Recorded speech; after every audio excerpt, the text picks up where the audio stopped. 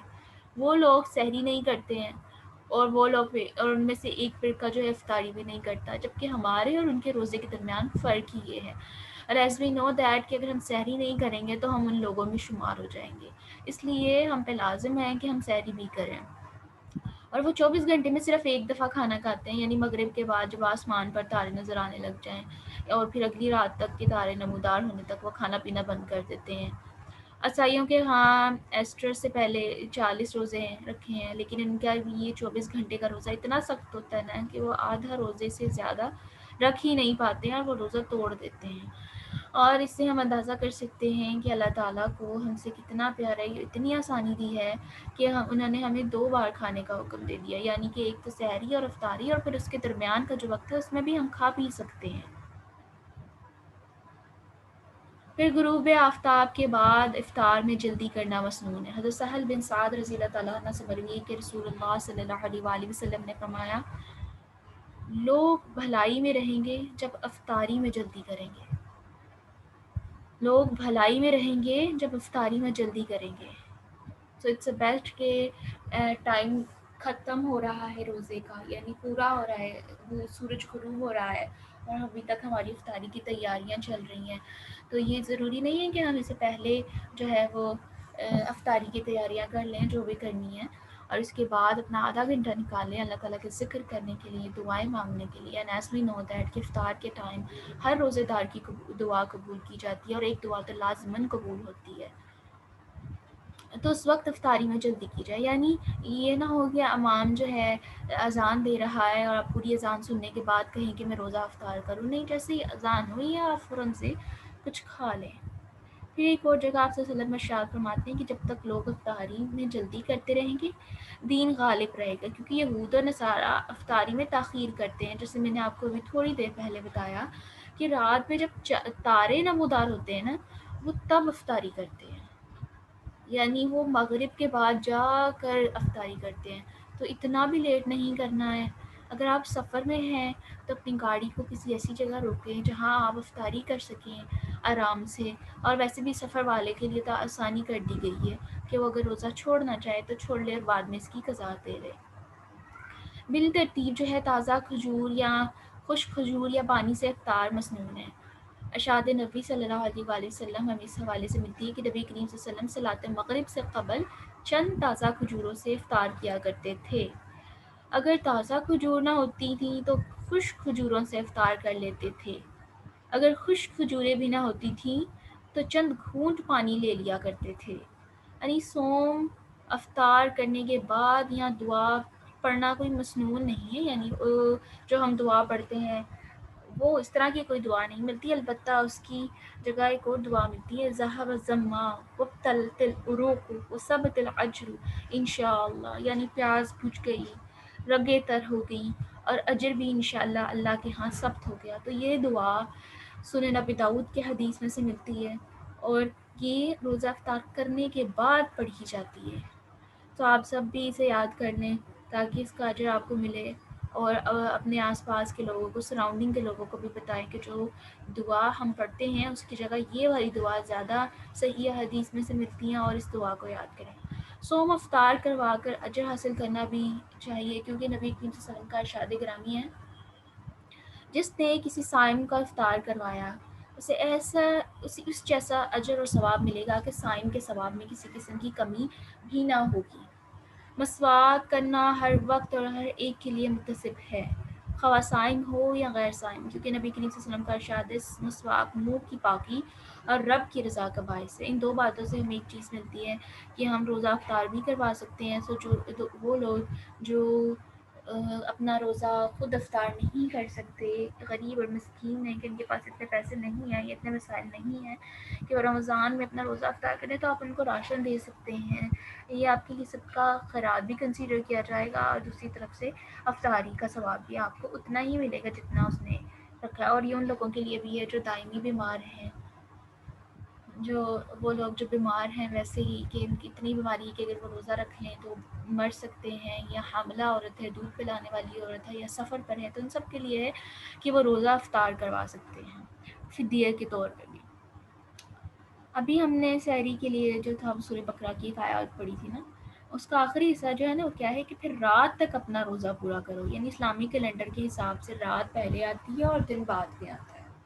سورج غروب ہونے کے ساتھ ہی مغرب کی اذان پہ تاریخ بدل جاتی ہے، ایز وی نو دیٹ۔ لیکن ہمارے ہاں کیا ہوتا ہے کہ ہماری بات دن پہلے آتا ہے جو انگلش کیلنڈر ہے، اور جو ہے وہ صبح رات بعد میں آتی ہے، جبکہ اسلامک کیلنڈر میں تھوڑا سا ڈفرینٹ ہے۔ مگر رات میں روزہ کب تک پورا کریں، اس کی تفصیل جو ہے حضرت محمد صلی اللہ علیہ وسلم کی حدیث میں سے ملتی ہے۔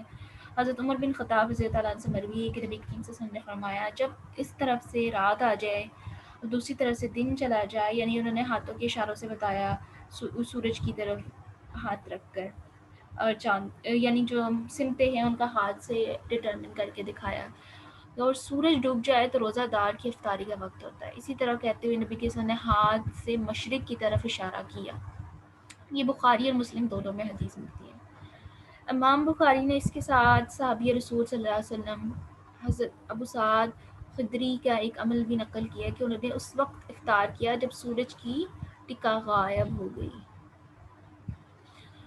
اب اگر کوئی بلندی پر ہے یا ہوائی جہاز میں سفر کر رہا ہے تو جب تک سورج نظر آتا ہے رہا اور دن کی روشنی پھیلتی رہی، اس کے افطار کا وقت نہیں ہوا۔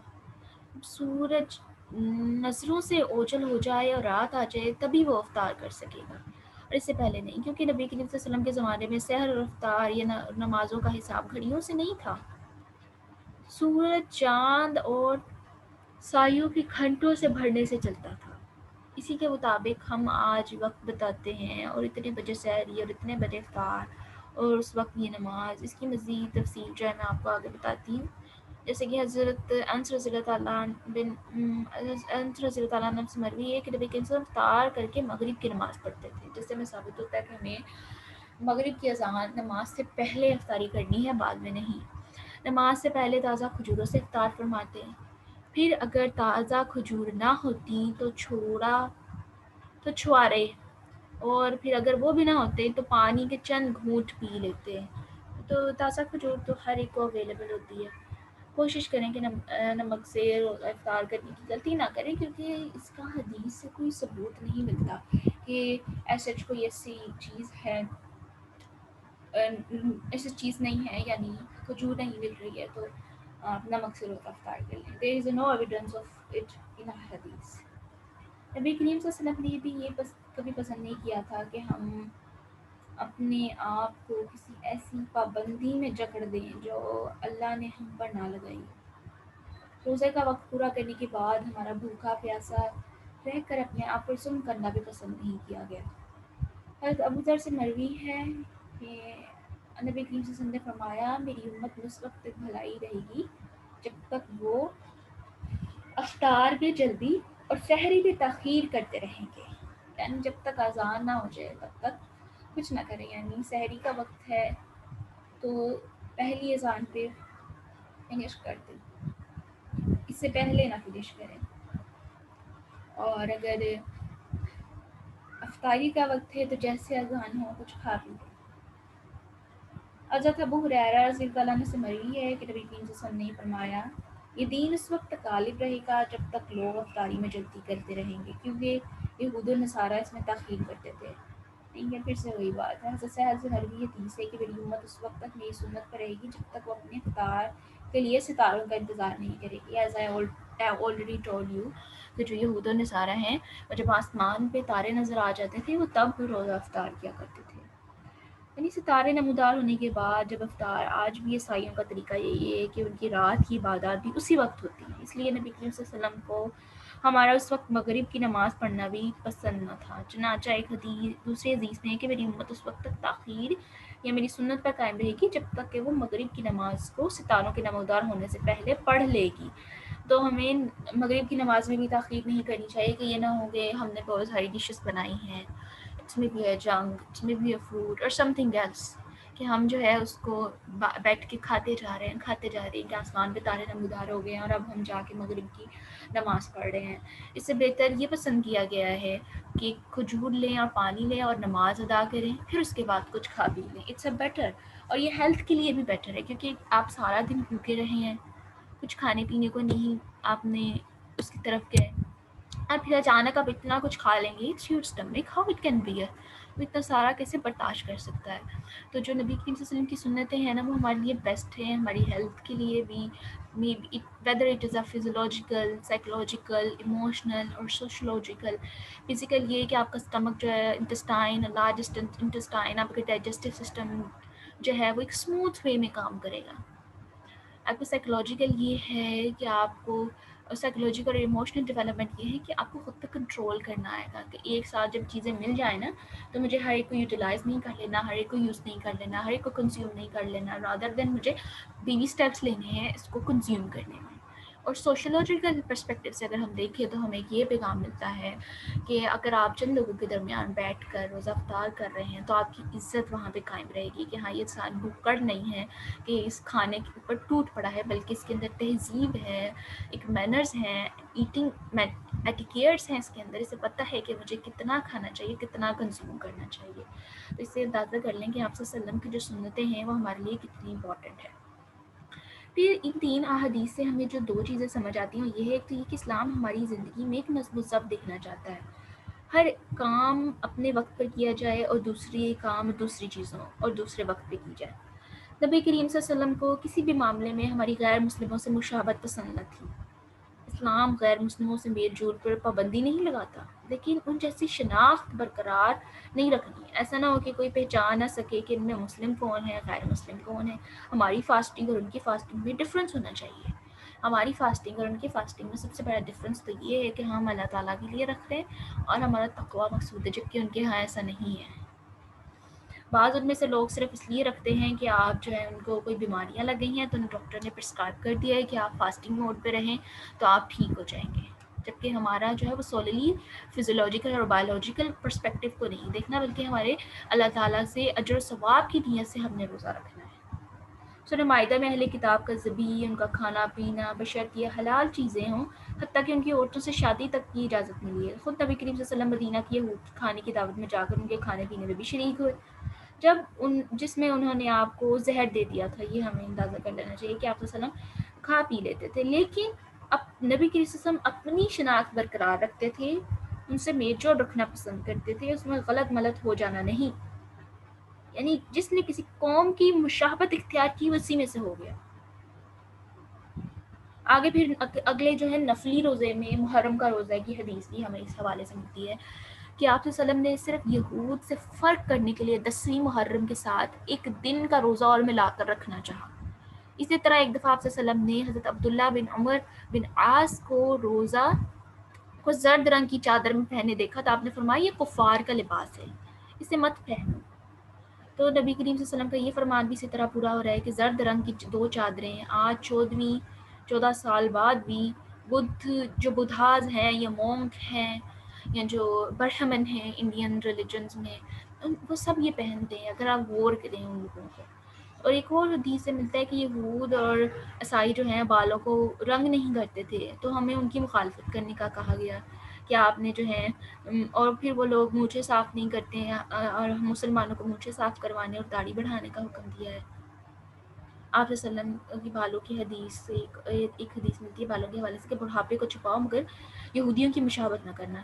یعنی اگر آپ دیکھیں کہ جو ان کے اسکالرز ہیں بڑے بڑے، ان سب کی وائٹ داڑھیاں ہیں، جبکہ کیا حکم دیا گیا ہے کہ آپ اپنے بالوں کو رنگیں. تو اس سے ہمیں ثابت ہوتا ہے کہ ہماری اگر زندگی کے باقی معاملات میں ہمیں یہود اور نصارہ کی مشابہت نہ کرنے کا حکم دیا گیا ہے نا، تو اسی طرح ہمیں جو ہے اپنے رمضان کے مہینے میں بھی ان کی مشابہت نہیں کرنی ہے. جب کوئی آپ کو افطار کروائے تو اسے دعا دینی چاہیے کہ یا اللہ اسے کھلا جیسے اس نے مجھے کھلایا اور اسے پلا جیسے اس نے مجھے پلایا.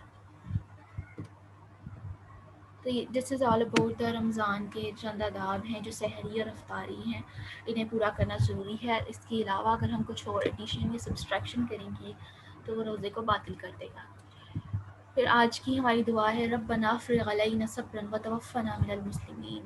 روزے کا ٹائم بہت ٹف گزرتا ہے، انسان کے اندر ایموشنل ڈسٹربنس، موڈ انسٹیبلٹی بھی آ جاتی ہے، اور ان سب سے بچنے کے لیے ہمیں اللہ تعالیٰ سے دعا کرنی چاہیے کہ ہمیں صبر کی طاقت عطا فرمائے اور ہمیں اسلام کی حالت میں اٹھائے۔